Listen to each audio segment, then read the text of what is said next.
Good morning विद्यार्थियों। आज जो हम पढ़ने जा रहे हैं वो सर्वनाम है। देखिए विद्यार्थियों, सर्वनाम शब्द क्योंकि आपको मैं बता देना चाहूंगा, सर्वनाम सर्वनाम सर्व प्लस नाम, ये सर्वनाम आपके सामने प्रस्तुत है। इसमें सर्व यानी सभी का और नाम यानी नाम, अर्थात सभी का नाम।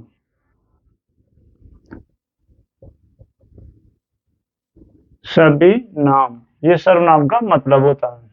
देखो इसके पीछे कौन सा नाम छुपा होता है, हम नाम की पहचान कैसे करेंगे, या ये सर्वनाम नाम का जो या भूमिका होती है वो क्या होती है, हम किस प्रकार से पहचान करेंगे, देखते हैं। ये देखो, ये सर्वनाम जो शब्द हमारे को दिया है, ये दो पंक्तियां मैंने आपके लिए लिखी है समझने के तौर पर। देखो, सर्वप्रथम राम एक ईमानदार बालक है। ये राम यहाँ हम देख रहे हैं, ये संज्ञा शब्द हमारे सामने, ये संज्ञा शब्द लिख रखा है, ये राम एक ईमानदार बालक है। इस वाक्य में कोई भी शब्द हमारे पास सर्वनाम शब्द के रूप में प्रयुक्त नहीं हुआ है, क्योंकि सर्वनाम शब्द के मूल में संज्ञा शब्द होता है, इसलिए यह संज्ञा शब्द हमारे पास आ गया एक। तो चलिए आगे चलते हैं। वह नियमित रूप से अपना गृह कार्य करता है। वह नियमित रूप से अपना गृह कार्य करता है। देखो, ये वह शब्द जो आ रहा है, वह किसी के लिए आ रहा होगा, तो ये वह शब्द हम ये सामान्य क्या नाम जान गए इसको कि वह शब्द ये राम के लिए ही आया है, तो ये राम की जगह क्या आया, वह शब्द आया। यहाँ पर नियमित रूप से अपना गृह कार्य करता है, ठीक है। अपना किसका करता है, वो अपना खुद का, तो ये भी तो राम की जगह ही आया है। ये अपना शब्द जो है वो राम की जगह ही प्रयुक्त हुआ है, गृह कार्य करता है। देखिए, इतने ये दो वाक्य हमने पढ़ लिए हैं। आपको मैं बता देना चाहूंगा, ये जो शब्द आ रहे हैं ये गोले लगे हुए शब्द, सिवाय राम को छोड़ के, इसको आप छोड़ दीजिए। एक और दो, इन वाक्यों में दो जगह गोले लगे हैं, इनके मूल में कोई शब्द है और वो शब्द है राम। ये राम के लिए ही आ रहे हैं। मेरे कहने का मतलब, जो शब्द संज्ञा के स्थान पर काम आते हैं वो ही सर्वनाम कहलाते हैं। तो यहाँ पर राम एक ईमानदार बालक है, वह नियमित रूप से अपना गृह कार्य करता है। मैं ऐसा नहीं कह सकता ना, राम नियमित रूप से अपना गृह कार्य करता है, फिर तो अशुद्ध हो जाएगा, ये बोलने में शुद्ध उच्चारण नहीं है। क्योंकि व्याकरण के नियमों के अनुसार कोई भी संज्ञा शब्द एक बार प्रयुक्त होगा, समान संज्ञा शब्द एक बार ही प्रयुक्त होगा, उसके बाद तो उसके लिए अन्य शब्द प्रयोग होंगे, और वो अन्य शब्द प्रयोग होते हैं वही तो सर्वनाम है। वह, वे, के, उसका, उसकी, हमें, हमारा, मुझको, उसको, उनको, ये शब्द उसके रूप में आते हैं। संज्ञा के पीछे शब्द छुपे हुए होते हैं, उनके पीछे संज्ञा छुपी हुई होती है। उसे सभी स्नेह करते हैं। उससे, ये उससे किससे, वो ही राम से। इसके मूल में भी क्या छुपा हुआ है, वो ही राम छुपा हुआ। ऐसे क्या दे, राम से सभी स्नेह करते हैं, ऐसा कह दे, क्या दिक्कत है। लेकिन वही बात तो उच्चारण स्पष्ट नहीं हो पाएगा, वो शुद्ध नहीं हो पाएगा, क्योंकि बता दिया ना, संज्ञा शब्द बार बार प्रयोग नहीं कर सकते। इस राम शब्द को ऐसे थोड़ी, राम ईमानदार बालक है, राम नियमित रूप से अपना गृह कार्य करता है, राम से सभी स्नेह करते हैं, वह मेरा परम मित्र है। तो ये वह शब्द, वह कौन है परम मित्र, राम है मेरा। मेरा तो मेरा भी तो नाम होगा ना कोई, मैं क्या बिना नाम का ही हो गया। तो यहाँ पर नाम, ये मेरा शब्द भी किसी के लिए आया, किसी के नाम के बदले में आया, ये मेरा शब्द है।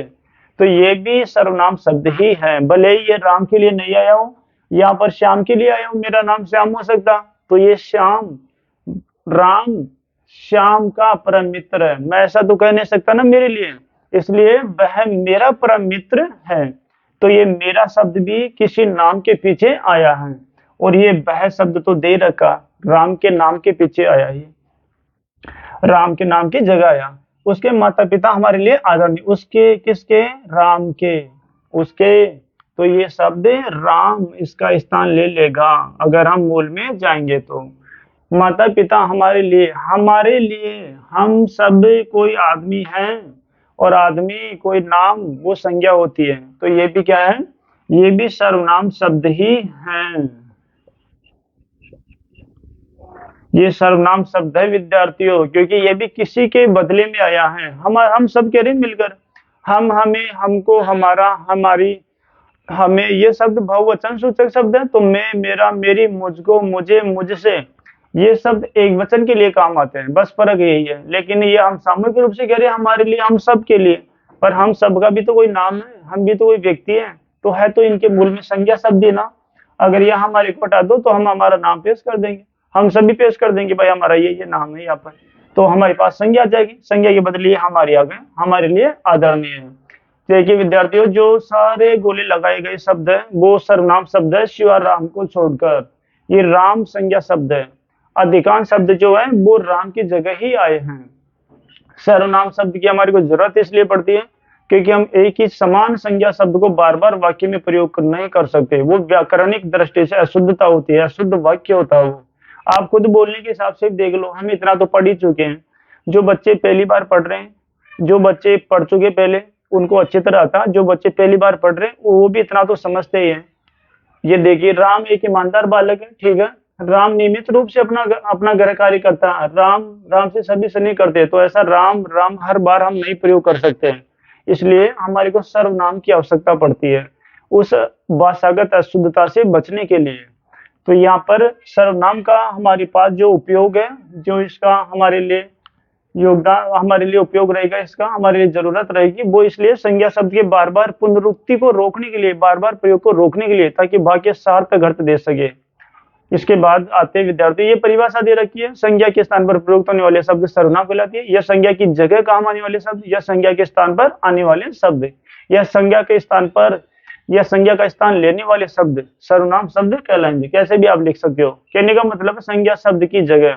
ध्यान रखना, संज्ञा शब्द की विशेषता नहीं बताई जाएगी, संज्ञा शब्द के स्थान पर काम आएगा, बस इस बात का आप ध्यान रखना।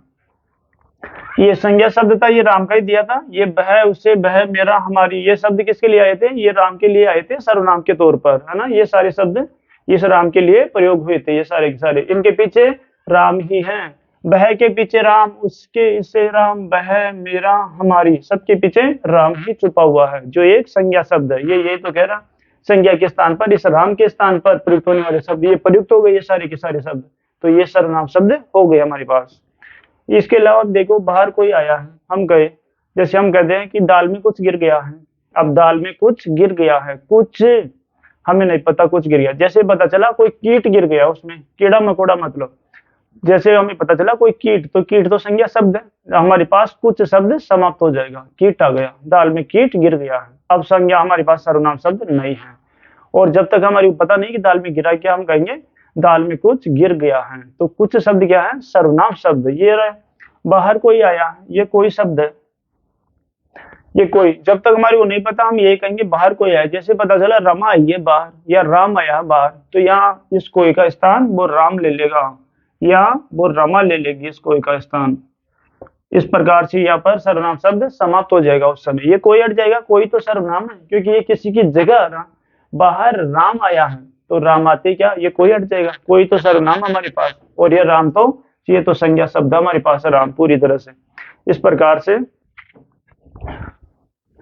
ये जो यहाँ पर मैं रामा लिख दूं या राम लिख दूं, आया है तो राम ही पुल्लिंग लिखेंगे, तो बाहर राम आया है, ये संज्ञा शब्द आ गया हमारे पास में, सीधी सी बात है। और संज्ञा के स्थान पर अगर इस राम को नहीं लिखे, बाहर कोई आया तो ऐसे लिखेंगे, तो ये सर्वनाम शब्द आ जाएगा। आप कहाँ जा रहे हैं, ऐसे पूछा गया। देखो, ये कहाँ शब्द है ना, जो हमारे को सर्वनाम की ओर लेकर चल रहा। पता चला सामने वाले ने जवाब दिया कि जयपुर जा रहा हूँ, तो जयपुर तो संज्ञावाचक शब्द है, ये संज्ञा, ये जयपुर, ये जयपुर हो गया। अब बताओ, जयपुर तो संज्ञा शब्द आ गया हमारे पास में, सीधी सी बात है। संज्ञा ये जयपुर के लिए तो कहाँ आया था, कहाँ, आप कहाँ जा रहे हैं, तो ये कहाँ भी संज्ञा शब्द नहीं है, ये सर्वनाम शब्द है। और इसके किसके स्थान पर आया? जयपुर की जगह आया ये यहाँ पर, है ना, ध्यान रखना। इसके बाद मुझे आप मत रोको, मुझे आप मत रोको। देखो, मुझे, मैं आपको कह रहा हूँ मुझे आप मत रोको, तो मैं ऐसे थोड़ी कहूंगा मैं श्याम कुमार या मैं दीपक कुमार को आप मत रोको, या फिर आपका नाम लेऊंगा कि दीपक कुमार को महेश मत रोको, आपका नाम थोड़ी लेऊंगा। मैं ऐसे कहूंगा मुझे तुम मत रोको या आप मत रोको, तो आप भी तो आपके नाम की जगह प्रयोग कर रहा हूं ना मैं, क्योंकि आपका नाम लेकर मैं आपको संबोधित नहीं कर सकता हूँ। मैं मेरा नाम लेकर आपको नहीं बोल सकता कि मैं श्याम कुमार, महेश कुमार, मुझे मत रोको, मैं ऐसा नहीं कर सकता हूँ। इसलिए हमारे को आप, तुम, आपको, आपकी, ये शब्दों का प्रयोग करना पड़ेगा। ये मुझे, बिल्कुल मेरे लिए आया, मेरा कोई नाम है तो वो संज्ञा होगा, तो ये सर्वनाम शब्द है यहाँ पर। अभी आप, आपका भी कोई नाम होगा, मैं आपको कह रहा हूँ तो ये आप क्या है, उसी की जगह आया आप, इस प्रकार आपका नाम है, तो ये संज्ञा शब्द आ जाएगा, यहाँ पर सर्वनाम शब्द है, ये भी सर्वनाम शब्द है। देखो वे जा रहे हैं, वे जा रहे हैं। अभी मान लीजिए हम, जैसे हमारे को कोई बच्चे दिख रहे, हमने कहा, हमने किसी को दिखाया और कहा वो देख वो वे जा रहे हैं, ऐसे कहा वे, तो हमने किया तो बच्चों की तरफ ही इशारा ना, भाई बच्चों के लिए तो कहा ना हमने, संकेत किया उनकी तरफ। इस प्रकार से ये वे शब्द, वे किसके लिए आया, बच्चे, बच्चों के लिए आया, तो हम ऐसा भी कह देना कि बच्चे जा रहे हैं, हमें क्या दिक्कत है, ये बच्चे जा रहे हैं, बे को हटा दो, बच्चे जोड़ दो, यहाँ पर बच्चे जा रहे हैं, ऐसा कर दो, क्या दिक्कत है। लेकिन ये संज्ञा शब्द आ जाएगा फिर हमारे पास, ये बच्चे, ये बे शब्द हट गया, सर्वनाम समाप्त, तो ये वे इसकी जगह ही आया, बच्चे की जगह, और बच्चे संज्ञा शब्द हमारे पास। इसके बाद देखिए विद्यार्थियों, ये आपका जो सर्वनाम था वो एक सामान्य परिचय था, और बिल्कुल सरल, सहज और स्वाभाविक परिचय था। आप, मैं उम्मीद करता हूँ आप पूरी तरह से इसको समझ गए होंगे। एक बार आपको मैं वापस दोहरान कर देता हूँ। देखो, सर्वनाम शब्द का मतलब होता है नाम, सभी का नाम है ना। ये शब्द किसी संज्ञा शब्द के स्थान पर आते हैं, किसी की जगह नहीं आते, सिर्फ संज्ञा शब्द की जगह प्रयुक्त होते हैं, काम आते हैं, ये उसके स्थान पर आते हैं। ये शब्द ऐसे आते हैं। ये राम हमारे पास राम संज्ञा शब्द है। ये वह, क्योंकि हम बार बार राम शब्द का प्रयोग नहीं कर सकते, व्याकरण का नियम हमारे को ये कहता है, कोई संज्ञा शब्द, समान संज्ञा शब्द का हम वापस वाक्य में प्रयोग नहीं कर पाएंगे, उसकी जगह हमें सर्वनाम का ही प्रयोग करना पड़ेगा। सर्वनाम आप, तुम, वह, उसका, उसकी, हमें, हमारा, हमको, उससे, वह, वो, वे, सब सर्वनाम शब्द ये, तो ये हमारे को प्रयोग करना पड़ेगा। इसीलिए तो वह, ये, अपना, उससे, वह, मेरा, उसके, हमारे, ये सब सर्वनाम शब्द हैं, इनका प्रयोग करना पड़ रहा है। नहीं तो फिर क्या करना पड़ता, राम राम राम को ही रिपीट करना पड़ता, हमारे को दोहरान करना पड़ता, जो पुनरुक्ति होने के कारण अशुद्ध होता। इस प्रकार से विद्यार्थियों, ये एक हमारे लिए सामान्य सर्वनाम का परिचय। इसके भेद या इसके प्रकार मैं जो अगले वीडियो बनाऊंगा उनमें आपको अवश्य पढ़ाऊंगा। तो जब तक आप सर्वनाम को अच्छी तरह इसको समझ लें, क्योंकि आगे वाले जो सर्वनाम है वो ये समझ लेने पर ही आसान होंगे आपके लिए। आप सीधा वो वीडियो देखोगे, वहां पढ़ोगे, उसके लिए वो ज्यादा आपको शायद कम समझ आ पाए। इसके स्पष्टीकरण के बाद आप सटीक उनका सीधा सहज कम समय में सीख जाओगे उनका। ठीक है विद्यार्थियों, आज के लिए इतना काफी है।